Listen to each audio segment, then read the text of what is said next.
राधे राधे। तो आज पुरुषोत्तम मास का 28वां दिन है और हम 11वें स्कंद के 27वें अध्याय पे चर्चा कर रहे हैं। आज उद्धव जी ने भगवान से प्रश्न पूछा कि भगवान, मैंने आपकी अर्च विग्रह के बारे में बहुत सुना है और आपकी अर्च विग्रह की पूजा के बारे में तो खासकर बड़े बड़े ऋषियों ने, देवर्षि नारद जी ने, भगवान व्यास देव ने और स्वयं मेरे गुरु बृहस्पति जी ने भी बहुत बताया कि इससे बड़ी जल्दी आपकी प्राप्ति होती है, आपका प्रेम प्राप्त होता है।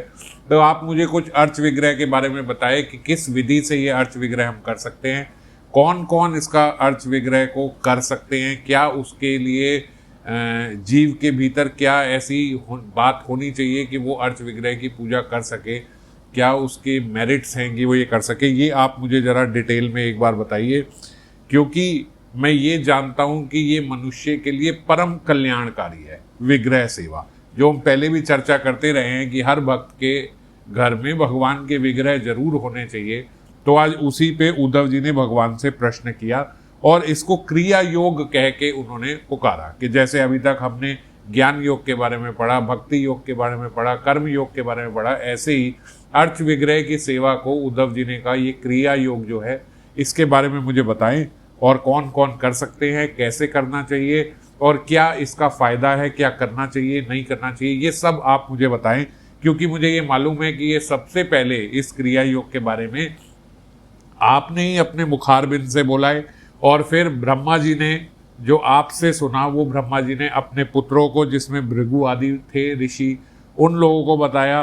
भगवान शंकर ने भी माता पार्वती को इसके बारे में बताया कि ये करनी चाहिए और ये क्रिया योग सबको, ब्राह्मण, क्षत्रिय, वैश्य, शूद्र, ब्रह्मचारी, गृहस्थ, हर वर्ण को, हर आश्रम को करनी चाहिए।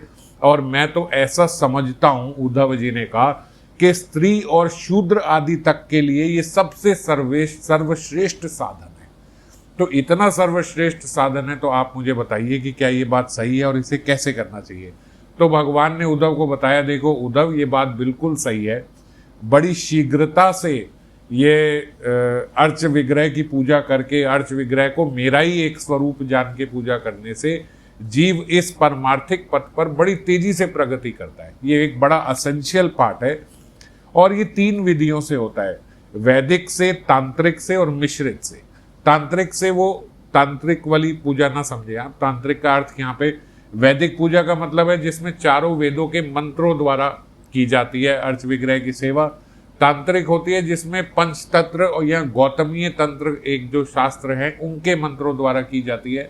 और मिश्रित सेवा होती है जो वैदिक और तांत्रिक दोनों की मिश्रित होती है, मतलब दोनों जगह से श्लोकों का या मंत्रों का उच्चारण करके या उनकी विधियों का पालन करके भगवान की आराधना की जाती है।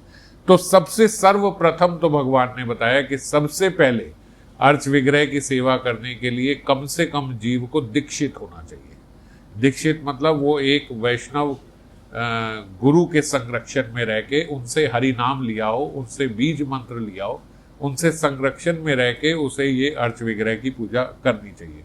तो अगर हमारे घर में अर्च विग्रह है तो प्रेम से, जिनकी दीक्षा नहीं हुई है वो प्रेम से वैसे भी कर सकते हैं, करनी चाहिए।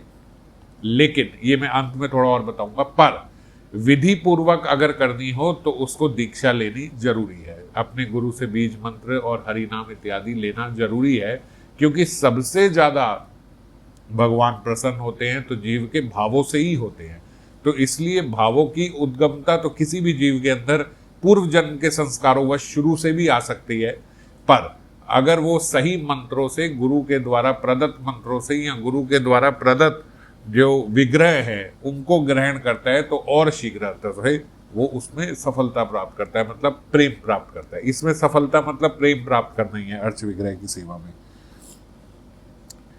तो श्रद्धा और भक्ति के साथ वो मेरी पूजा करे और इसकी विधि आप मेरे से सुनिए। भगवान अब ठीक से इसकी विधि सारी बताने लगे। देखो, भगवान की पूजा कई प्रकार से होती है। भगवान की पूजा की सामग्री जो हम अर्पित करते हैं वो कई प्रकार से भगवान को अर्पित की जा सकती है। जैसे मूर्ति में अग्रित की जा सकती है, पृथ्वी पे अर्पित की जा सकती है, अग्नि में की जा सकती है, सूर्य में की जा सकती है, जल में, हृदय में, और स्वयं ब्राह्मणों को भी की जा सकती है। इसका अर्थ क्या है मैं आपको बताता हूं। जैसे भगवान के विग्रह, उन्होंने बोला भगवान के विग्रह कहीं भी किए जा सकते हैं, कहीं भी सामग्री भगवान के विग्रह को मान के की जा सकती है। अब जैसे हमने जल में करी, तो जल में कैसे भगवान के विग्रह बनाएंगे, जल से कैसे बनाएंगे, जल में कैसे होगी, तो जल में तर्पण द्वारा भगवान की आराधना की जाती है। हम कहते हैं ना, वो उस नदी में गए, उन्होंने वहां तर्पण किया, ये किया। तो अगर जल में करेंगे तो तर्पण द्वारा, सूर्य को करेंगे तो अर्घ जैसे देते हैं, तो इस प्रकार से सूर्य को अर्घ देके की जाती है। और अगर हृदय में करेंगे तो जैसे हम बोलते हैं कि हम अपने हृदय में ही परमात्मा स्वरूप को जान के करें। अगर अग्नि में करेंगे तो आहुति देते हुए, भगवान का स्मरण करते हुए की जा सकती है। तो अलग अलग रूप से भगवान को विद्यमान देखते हुए इन सब चीजों में भगवान की अलग अलग रूप से आराधना की जाती है। सबसे पहले इनकी आराधना शुरू करने से पहले व्यक्ति को अपना ब्रश इत्यादि सब करना चाहिए, अपने दांत मार्जन करना चाहिए, उसको ठीक रूप से स्नान करना चाहिए, माटी इत्यादि लगा के ठीक से पानी से स्नान करना चाहिए, और उसके बाद उसे रज से तिलक आदि लगाना चाहिए। जैसे हम धाम की तिलक से, राधा कुंड की रज से हम लोग तिलक लगाते हैं, तो इस प्रकार से पवित्र रूप से सारे, अब हम जैसे द्वादश तिलक लगाते हैं तो बहुत अच्छी बात है, एक तिलक नहीं, जो गुरु प्रदत्त द्वादश तिलक है वो सारे तिलक इत्यादि करके, मतलब पहले अपने शरीर का सारा शौचाचार करके, स्नान करके, तिलक इत्यादि करके फिर वो बैठे। और भगवान की मूर्ति जो होती है वो भी 8 प्रकार की होती है। पत्थर की भी मूर्ति होती है, लकड़ी की होती है, धातु की, मिट्टी की, चंदन की, चित्रमयी होती है, बालुकामयी होती है, और मनोमयी या मणिमयी भी होती है। समझ गए? इन सब चीजों से बनी है। अब जो बालू से बनी है या फिर जो मिट्टी या चंदन से जो कच्ची बनी है, ये भी 2 प्रकार के विग्रह, जैसे अभी 8 प्रकार से, 8 धातुओं से विग्रह बने हुए हैं, तो इसमें भी बताया 2 प्रकार के विग्रह होते हैं, एक चल और एक अचल, मतलब एक टेम्पररी और एक परमानेंट। टेम्पररी वो होते हैं जिनको थोड़े दिन के लिए जीव घर में लाया, जैसे मिट्टी के या बालू के बने हुए हैं, तो थोड़े दिन के लिए लाए और उसके बाद उनका विसर्जन कर दिया।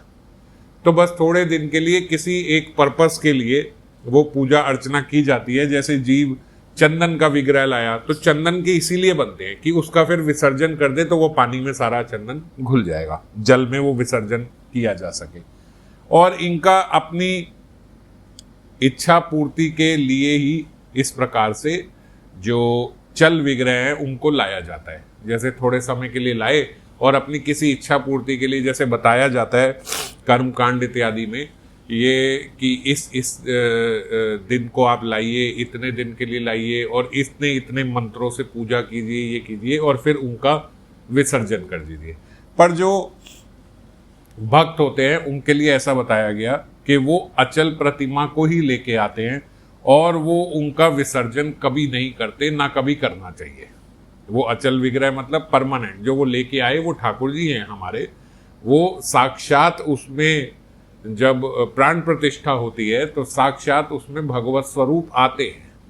कभी भी विग्रह को और भगवान में भेद नहीं समझना चाहिए। तो विग्रह में, जिसमें ऐसा बोला जाता है कि जिसमें प्राण प्रतिष्ठा नहीं भी हुई है, अगर व्यक्ति 6-7 साल उनके घर में वो विग्रह है और उनकी पूजा कर रहा है, तो भी उसके अंदर भगवान की विद्यमानता हो जाती है। तो इस रूप से हम लोगों को विग्रह में और भगवान में कभी भेद नहीं करना चाहिए। तो कभी उनका विसर्जन नहीं किया जा सकता। हाँ, जो कुछ एक चल विग्रह हैं उनका विसर्जन किया जाता है और वो लाए भी फिर इसीलिए जाते हैं, और इसीलिए फिर वो चंदन या माटी के ही बने होते हैं। और कई प्रसिद्ध प्रकार से लोग सेवा करते हैं, पदार्थों से सेवा करते हैं। बड़ी कीमती चीज़ों के भी सोने के हार पहनाते हैं, हीरे के हार पहनाते हैं। कई जगह हम देखते हैं कि कहीं ऐसी तस्वीरें भी दिखाई जाती है, यहाँ आती है कि उन्होंने भगवान को इतने किलो सोने से उन्होंने ये बनवाया या इतने हीरो का उन्होंने वो हार बनाया। तो ऐसे लोग भी करते हैं। परंतु जो निष्काम भक्त हैं, वे जो पदार्थ मिल रहे हैं, जो सरलता से मिल रहे हैं, जहाँ वो अपनी रीच में जो भी पदार्थ लेके आ सकता है, वो उनको लाके और मेनली भगवत नाम से हृदय में मेरी पूजा करें। जैसे भगवान के विग्रह की पूजा हो रही है, तो जो जो मंत्रों से हम करते हैं या जो भगवत नाम हम लेते हैं, जो हरि नाम हम लेते हैं, उन हरि नाम से, उन भगवत नाम से और उन मंत्रों से जितनी भी सुगमता से जो वस्तु प्राप्त हो रही है, ऐसा नहीं मानना चाहिए कि अगर किसी ने इसने 1 करोड़ के हीरो से करी या इन्होंने तो जी सोने की बांसुरी लगाई है, हम तो नहीं लगा पा रहे, तो हमारी आराधना में कोई कमी, ऐसे कोई कमी नहीं होती। जिसका जितना बन पड़े उतना उन्हें करना चाहिए, जितना जिसका सामर्थ्य हो। लेकिन मेन रूप से भगवान कह रहे हैं कि भगवत नाम से ही मेरी आराधना होती है, तो भगवत नाम में ज्यादा रुचि रखनी चाहिए। स्नान, वस्त्र, आभूषण आदि तो जितने भी पाषाण अथवा ये जो धातु की प्रतिमाएं हैं, इनसे इनकी सेवा होती है। मतलब ये बताया जा रहा है कि जितने वस्त्र, आभूषण इत्यादि हैं, ये तो जो परमानेंट डीटीज हैं, जो अचल डीटीज हैं, उनकी सेवा इनसे होती है। जो कोई व्यक्ति टेम्पररी लेके आते हैं, जो चल विग्रह लेके आते हैं, जिनको थोड़े दिन में विसर्जन करना है, उनकी मुख्यतः जो सेवा की जाती है वो मंत्रों से ही की जाती है, क्योंकि वो चल विग्रह है। उनको ना वो स्नान करा सकते हैं, ना तिलक आदि कर सकते हैं, ना ज़्यादा वस्त्र पहना पाएंगे क्योंकि वो चंदन के या बालू के ही बने हैं। तो उनकी मुख्यतः सेवा जो है वो मंत्रों के द्वारा की जाती है। और भगवान ने यहाँ पे उद्धव को बताया कि उद्धव, जब कोई मुझे अपने हृदय से या श्रद्धा से जल भी चढ़ाता है, तब मैं उसे बड़े प्रेम से स्वीकार करता हूँ। क्योंकि यहाँ पहले भगवान ने बड़े बड़े महंगे महंगे पदार्थों की बात करी कि इससे मेरी सेवा होती है, तो उसी के बाद उद्धव को बताया 17वें अध्याय 17वें श्लोक में कि उद्धव, अगर कोई व्यक्ति हृदय से श्रद्धा के साथ मुझे केवल जल भी पिलाता है ना, तो वो जल भी मैं स्वयं ग्रहण करता हूँ। ग्रहण करता हूँ मतलब आपने अगर श्रद्धा से विग्रह को जल पिलाया तो ठाकुर जी ने वो स्वीकार किया। आप सच रूप में मानिए कि भगवान ने वो जल पिया है। और कई भक्तों के घर तो हम आज भी अभी भी देखते हैं कि ऐसा होता है कि वो जल रखते हैं पीने के लिए, तो वो गिलास आधा मिलता है। ठाकुर जी स्वीकार करते, इतना प्रत्यक्ष रूप से स्वीकार करते हैं कि वो रखा हुआ जल आधा हो जाता है। और ऐसा एक दो नहीं, ऐसे कई भक्त देखते, रोज सुनते और देखा है अपनी आंखों से। तो इसलिए कभी भी अगर आपके भीतर ये श्रद्धा नहीं है, अगर आप कहते हैं कि ये विग्रह भगवान नहीं है, ये तो केवल मूर्ति है, तो ऐसा कभी होने वाला नहीं है, क्योंकि आपने ही नकार दिया कि इसमें भगवान नहीं है। और भगवान आपके मनोरूप में ही स्थापित है। आपने ही कह दिया कि नहीं है तो भगवान नहीं आएंगे। जैसे एक बार की बात है, भगवान को किसी ने कहा कि भगवान, जब युधिष्ठिर वो जुआ हार रहे थे, जो वो खेल रहे थे, जो वो क्रीड़ा खेल रहे थे, जब द्रौपदी को उन्होंने हार दिया उस क्रीड़ा में, तो आप क्यों नहीं गए? आप तब क्यों नहीं प्रस्तुत हो गए?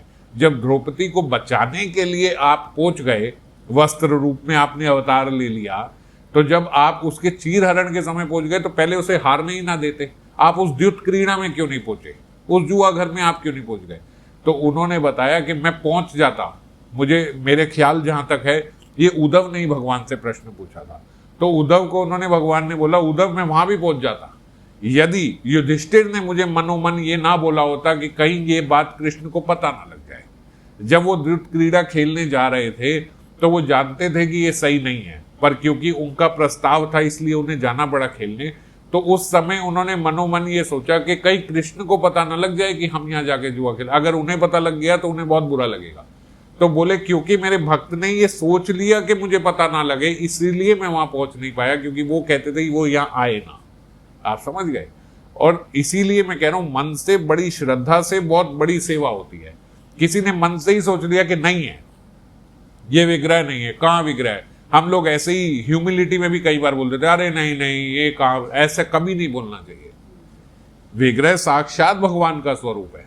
अगर मान लीजिए प्राण प्रतिष्ठा नहीं भी हुई है, तब भी आप कहते हो कि नहीं, जिन विग्रह की मैं सेवा करता हूं ये साक्षात भगवान है, तो भगवान उसमें होंगे, आएंगे।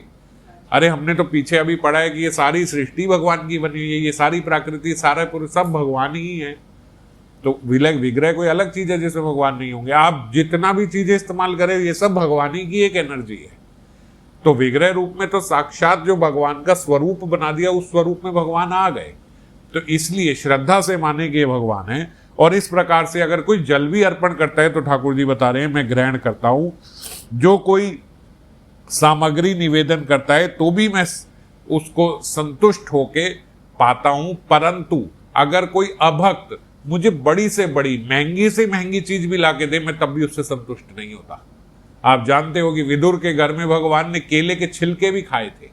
विदुरानी देती गई, ठाकुर जी सामने बैठे थे, विदुर जी उस समय थे नहीं, विदुरानी जी बैठी थी और वो ठाकुर जी के स्वरूप में ऐसा मुग्ध हुई कि वो केले बाहर फेंकती गई और केले के छिलके उनको अर्पण करके देती रही, और वो केले के छिलके वो खाते रहे। जब विदुर आए, उन्होंने देखा ये क्या कर रही है, ये क्या खिला रही है कृष्ण को, केले के छिलके। अरे बावली, केले तो तू बाहर फेंके जा रही है और केले के छिलके खिला रही है। और कृष्ण ने बोला ना ना ना ना विदुर जी, टोको नहीं। आज जो आनंद आया छिलके खाने में, ऐसा आनंद कहीं पहले नहीं आया। और क्या ठुकरा के आए थे, वहां दुर्योधन ने 56 भोग लगाए थे, वो 56 भोग वो ठुकरा के यहाँ पे आके विदुरानी के केले के छिलके खा रहे हैं। और वही बात यहाँ पे 18वें अध्याय में बोला जा रहा है, 18वें श्लोक में बोला जा रहा है कि अभक्त मुझे बहुत महंगी से महंगी सामग्री भी निवेदन करता है, मैं तो भी संतुष्ट नहीं होता, पर भक्त श्रद्धा पूर्वक भक्ति से जो भी समर्पित करता है, इवन जल तक भी अगर बस मुझे पिला दे, कुछ खिलाए नहीं, तो भी मैं उसे बड़ी संतुष्ट होके अर्पित करता हूं। तो उपासक को चाहिए कि वो पूजा की सामग्री इकट्ठी करे, कुशाग्रास का एक आसन बनाए, उस कुशाग्रास में बैठ के, एक आसन पर बैठ के, आज हम लोग कुछ और इस्तेमाल कर लेते हैं, हम सब ने अपने अपने मैट, एक तो ऐसा जरूर होना चाहिए कि सबका एक अपना आसन होना चाहिए, चाहे आप एक गमछे का ही बना लें, एक धोती का बना लें, कुछ भी बनाएं, मगर सबका एक अपना सेपरेट आसन हो कि इस पे बैठ के करनी चाहिए। कुछ लोग जो कहीं सोफा पे बैठ के कर ली, कहीं पलंग पे बैठ के कर ली, कहीं गायत्री इधर कर ली या उधर, इस प्रकार से नहीं करनी चाहिए। खासकर जब अर्चा विग्रह की सेवा हो तो जरूर करनी चाहिए। कुछ लोग अगर खड़े होके करते हैं या बैठ के करते हैं, जिस प्रकार से भी करते हैं, आजकल कुशाग्रास के मैट आ जाते हैं, बड़ा सरल है, आपको ऐसा नहीं है कहीं से एकत्रित करनी है कुशाग्रास या कुछ करनी है, कुशाग्रास के मैट आते हैं, चिटाई टाइप सी आती है, तो वो चिटाई लेके उसको बिठा के हम वहाँ पे बैठ के या वहाँ खड़े होके कुशाग्रास पे ही हमें करनी चाहिए। जो अर्चा विग्रह की सेवा या आपकी जो गायत्री योगपीठ इत्यादि है, वो भी सब उसी में बैठ के करना चाहिए, एक ही आसन पे। तो खैर यहाँ लिखा कि जो प्रतिमा है, उस प्रतिमा, भगवान की प्रतिमा के समक्ष सामने बैठकर और कुशाग्रास के आसन पर हमारे को सेवा इत्यादि करनी चाहिए। और जितनी भी फिर सारी सामग्री बताई है, सारा विधि बताई है कि किस प्रकार से, जैसे हमें आचमन का जल लेना चाहिए, भगवान का अलग लेना चाहिए, पार्षदों का अलग लेना चाहिए, और भगवान के व्रत प्रक्षालन कराने के लिए पहले जल अलग से लेना चाहिए, फिर भगवान के आचमन कराने के लिए लेना चाहिए, भगवान का स्नान कराना चाहिए, और बड़े उच्चतम तरीके से चंदन इत्यादि से, जैसे जब हम चंदन घिसते हैं तो ये तक बताया गया, जो चंदन घिसे, ये मेरा सबसे निवेदन है कि बाजार की डिब्बियों के वो चंदन ना लेके आए, वो बिल्कुल असली चंदन नहीं होता, कलर वलर मिला होता है। अगर कभी ठाकुर जी की सेवा अच्छे रूप से मन से करनी है तो चंदन की लकड़ी लाएं। चंदन की लकड़ी भी हालांकि बड़ी दुर्लभ है मिलना, लेकिन तब भी कहीं एक जगह से मिलती है, और उसका चंदन की लकड़ी को लेके चंदन की लकड़ी घिस कर और फिर उस चंदन से भगवान की सेवा करनी चाहिए। और चंदन की लकड़ी के साथ अगर जीव सक्षम हो, अगर उसका सामर्थ्य हो, तो ये भगवान ने बताया कि उसे केसर आदि जरूर उसमें डालना चाहिए, खाली चंदन से नहीं करना चाहिए। चंदन में हल्का सा केसर मिला ले और कपूर मिला ले खुशबू के लिए और उसके एक ठंडक के लिए। तो गर्मियों में तो खासकर कपूर मिलाए, सर्दियों में कपूर छोड़ सकते हैं क्योंकि वो ठंडक देता है। तो कपूर भी देसी कपूर, वो जो अब डिब्बी वाले कपूर आ गए वो वाला नहीं, देसी कपूर मिलता है, तो वो वाला कपूर लेके आए और चंदन में केसर के साथ घिस के उसके साथ भगवान की सेवा करें। अलग अलग इत्र से, जो वृंदावन में बड़ी सुलभ से मिल जाते हैं, वो अलग अलग इत्र से, खुशबू से, गंधों से, पुष्पों से, जो फ्रेश फ्लावर्स हैं वो पुष्पों इत्यादि से भगवान की सेवा करें, भगवान का आचमन कराएं, भगवान को व्यंजन भोग लगाएं और भगवान को अच्छे से अपने मानसिक, या अगर आपके घर में विग्रह हों तो वस्त्र रूप से भगवान का श्रृंगार करें। ये सब डिटेल में भगवान ने इस अध्याय में बताया। और ये सब करने के बाद जो हम प्रत्यक्ष रूप में ना कर पाए, जैसे बड़ी ज्वेलरी पहनानी है या फूलों के आभूषण पहनाने हैं भगवान को, जिस रूप में हम वृंदावन बिहारी ठाकुर जी की कल्पना करते हैं कि अलग अलग वस्त्रों के, अलग अलग पुष्पों के आभूषण उन्होंने पहने हुए इस प्रकार से, तो अगर हम विग्रह स्वरूप में ये इलेबोरेटली ऐसे सेवा ना कर पाए, तो इसमें लिखा है कि अर्चय विग्रह की सेवा करने के बाद फिर ये श्रृंगार मानसिक रूप से करना चाहिए। मानसिक रूप से हम फिर उनको ये सारे अलंकार इत्यादि सब पहनाएं। और प्रसाद के बाद जब हम ठाकुर जी को व्यंजन आदि भोग लगाते हैं, तो व्यंजन आदि भोग लगाने के बाद फिर उनको तांबुल इत्यादि जरूर दें। ये हम गौर लीला में भी हर जगह देखते हैं कि जब भी भगवान को प्रसाद पवाया जाता है तो प्रसाद पवाने के बाद तांबुल अर्पित किया जाता है और फिर चंदन लगा के उन्हें माल्यम से सुशोभित किया जाता है। समझ गए? तो जैसे आपने भोग लगाया, भोग लगाने के बाद आचमन किया, पोषण वस्त्रम किया, उसके बाद चंदन लगा के माल्यम किया और तांबुल अर्पण किया। Tambul is just like a mouth freshener, जो आज हम माउथ फ्रेशनर बोलते हैं। तो ऐसे हमें तांबुल अर्पण करना चाहिए। अच्छे से विस्तृत रूप से अपने मन में श्रृंगार उनका करना चाहिए और व्यंजन आदि भी जितना जिसका सामर्थ्य हो उतना उस हिसाब से करना चाहिए। जो सीजन का नया फ्रूट हो वो तो बिल्कुल लाके सबसे पहले भगवान को भोग लगाना चाहिए। उसके बाद धूप इत्यादि करके उस पुष्प अर्पण करने चाहिए और दर्पण जरूर दिखाना चाहिए। आपने ठाकुर जी का जो श्रृंगार किया है उससे आप तो आनंद ले ही रहे हो, ठाकुर जी भी अपना स्वरूप देख के बड़ा आनंद लेते हैं। तो इसीलिए ये सब करके आरती के साथ या आरती के बाद ठाकुर जी को दर्पण दिखाना चाहिए। और बड़ी सारी इलेबोरेटली जैसे हम डीटी वर्शिप करते हैं वैसे ही भगवान ने विधि ये सब बता के बताया कि इसके समक्ष, इसके बाद हम लोग जरूर ये एक क्रिया करें कि हम अपने अर्चय विग्रह के सामने, हम अपने ठाकुर जी के सामने उनकी लीलाओं को जरूर गाएं।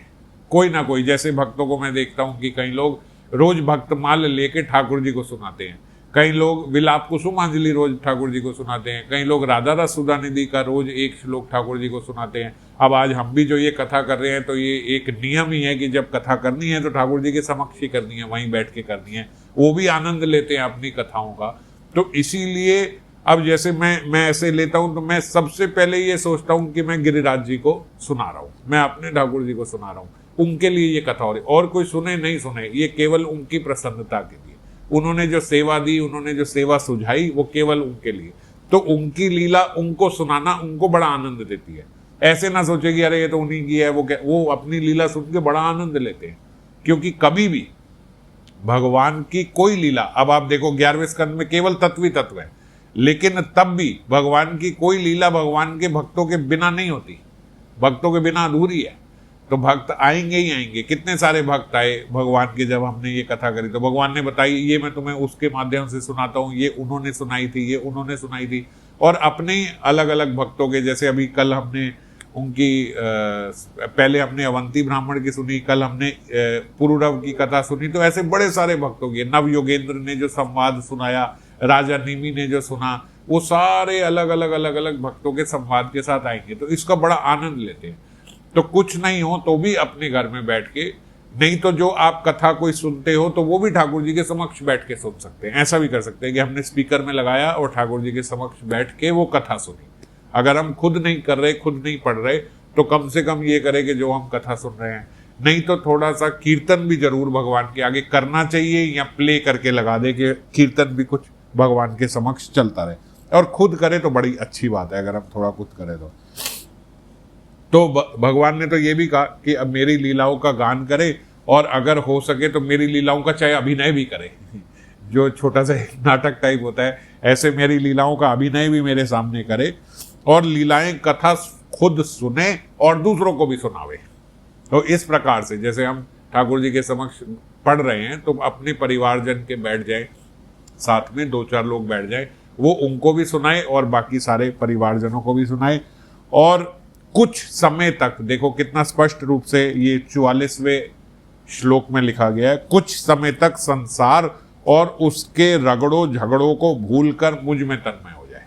थोड़ी देर के लिए जब ये लीला कथा गा रहे हैं तो उस समय ये संसार के रगड़े झगड़े छोड़ के, अपना फोन वोन सब साइड करके, सब थोड़ी देर के लिए, जैसे आप थोड़ी देर के लिए कहीं निकल जाते हो घर से, तो बिल्कुल ऐसे ही समझो कि हम घर से निकल गए और 10-15 मिनट के लिए ऐसा ही कीर्तन या भगवान के सामने भगवान की लीलाओं का गान, कोई उनके स्तव आदि का गान। ये भी लिखा कि उनके स्तव आदि, इसीलिए अब आने वाला है कार्तिक मास, तो कार्तिक मास में हम सबका नियम ही है कि भगवान के अष्टकम ये जो है वो भगवान के सामने हम गाएंगे।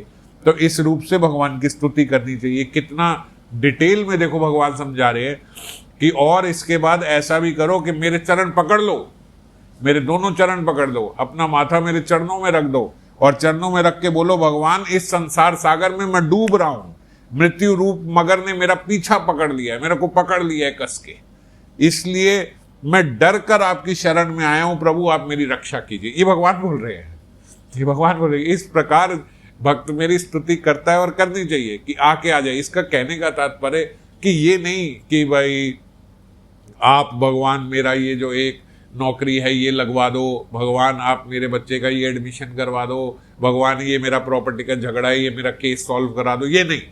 भगवान ने बोला मेरे समक्ष आगे पकड़ के ये स्तुति करे कि मैं इस संसार सागर में डूब रहा हूं और मृत्यु रूप मगर मेरे पीछे पड़ा हुआ है, तो आप मुझे बचाओ, मेरी रक्षा करो, मुझे यहां से उठा लो मेरे ठाकुर जी, इस झंझट से खत्म करो, ये जन्म मृत्यु के झंझट से ऐसा कर दो कि मेरा मन बस आप में ही लगे, संसार में कभी जाए ना। इस प्रकार से भगवान की स्तुति करनी चाहिए।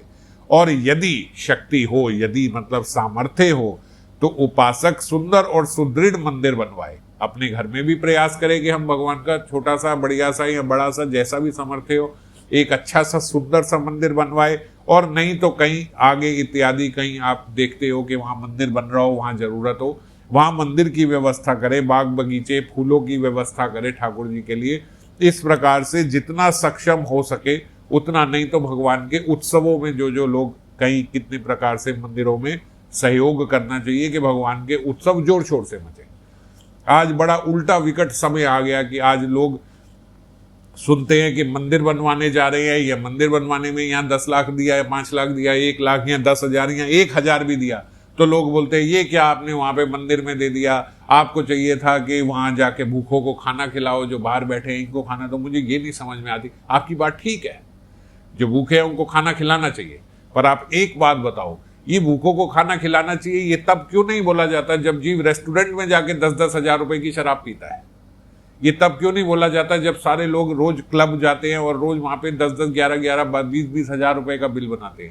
ये तब क्यों नहीं बोला जाता जब लोग इतने भव्य शादियां करते हैं जिसमें एक ही रात में 25 लाख, 30 लाख, 50 लाख या 70 लाख रुपया खर्च किया जाता? उनको क्यों नहीं बोला जाता कि आपने ये किया, आपने इतना खाया, इतने ये किया, आपने अंदर जाके 5 स्टार होटल में 20,000 का खाना खाया, बाहर किसी को 2,000 रुपए का खाना खिलाया? तब नहीं बोला जाता।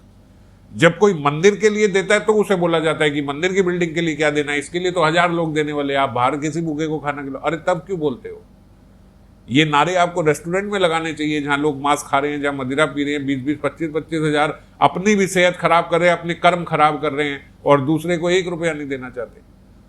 जो लोग मूवी देखने जाते हैं वो 5 रुपए के पॉपकॉर्न 500 रुपए के खा के आते हैं, उनको क्यों नहीं बोलता कोई कि बाहर जो भूखा बैठा है उसको देना? तब कोई नहीं बोलता।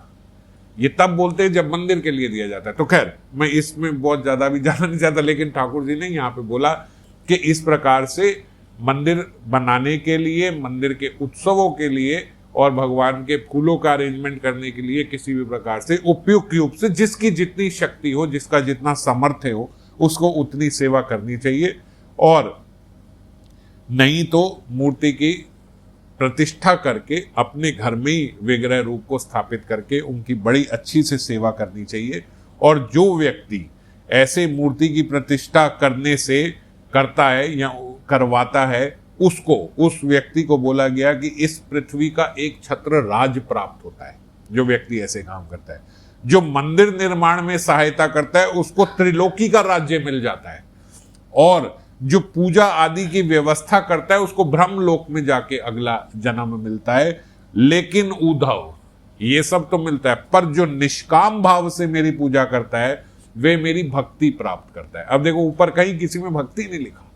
एक छत्र राज पृथ्वी का मिल जाएगा, तीनों लोकों का राज्य मिल जाएगा, ब्रह्मलोक मिल जाएगा, ये करोगे तो ये मिलेगा, ये करोगे तो ये मिलेगा, ये करोगे। लेकिन निष्काम भाव से यदि मेरी पूजा करोगे तो भक्ति योग प्राप्त हो जाती है, और भक्ति योग निरपेक्ष भाव से की जाए तो वह स्वयं मुझे प्राप्त कर लेता है।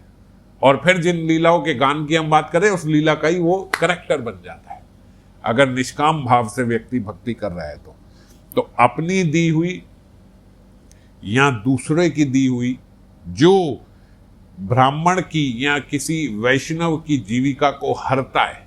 मैंने ये बात पहले भी करी थी, भगवान ने चर्चा करी थी।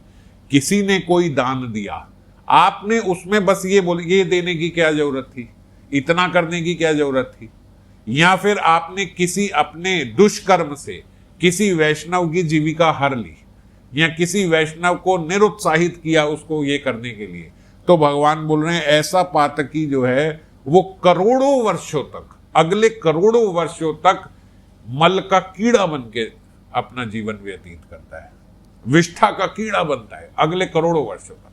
अगर कोई 1000 रुपए भी देने को था और आपने कहा कि अरे इतना क्या देना, ये क्या करना, अरे ये लोग तो ऐसे ही हैं, अरे ये है वो है, अरे ठीक है आए हैं तो 100 रुपया दे के, अरे वो 1000 दे रहा था, आपने क्यों अपने कर्म खराब करे, ये सब बोल के आपने उस 1000 को 100 कराया, या आपने किसी वैष्णव की जीविका को हरा कि वो किसी की सहायता करने वाला था और आपने मना कर दिया कि नहीं नहीं ये सब करने की जरूरत नहीं है, अगले करोड़ वर्ष तो आपके बुक हो गए कि आप मल का कीड़ा बनोगे। तो इस प्रकार का बिल्कुल एक्ट नहीं करना चाहिए, बल्कि जिसका जितना सामर्थ्य हो उतना धर्म रूप में डालना चाहिए। और उससे भी सर्वश्रेष्ठ बात यह है कि निष्काम भाव से हमें भगवान के अर्च विग्रह की सेवा करनी चाहिए। और निवेदन है सबके घर, सबके घर, सबके घर भगवान के विग्रह होने ही चाहिए। बिना प्याज लहसुन का आप लोग खाना खाएं, जो आप खाते हैं वो पहले भगवान को अर्पण करें, उसके बाद आप प्रसाद रूप में पाए। एक बारी हम जाते हैं मंदिर में प्रसाद मांगने, प्रसाद दे दो, प्रसाद दे दो। प्रसाद क्यों मांगते हैं? क्योंकि हम जानते हैं कि ये प्रसाद की कणिका मुंह में डालने से हमारे कई पापों का, कई रोगों का नष्ट हो जाएगा।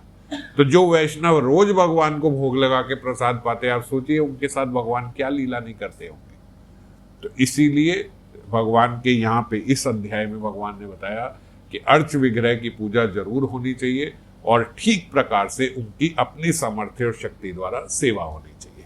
जय राम।